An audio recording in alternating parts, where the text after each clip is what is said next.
Cyprus एक desktop based application है। इसको अपने कंप्यूटर पे इंस्टॉल करने के लिए there are few pre requisites.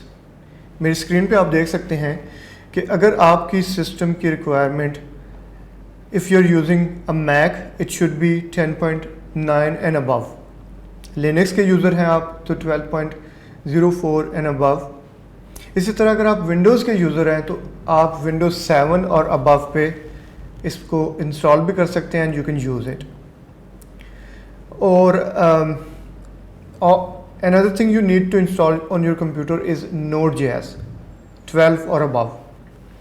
इसके अलावा I have given the URL in this slide which I will attach in the resources of this course, जिसमें आप सिस्टम की दीगर रिक्वायरमेंट्स को देख सकते हैं, जैसे कि आपकी रैम कितनी होनी चाहिए या आपके CPU की स्पीड कितनी होनी चाहिए. So you can see that on this link.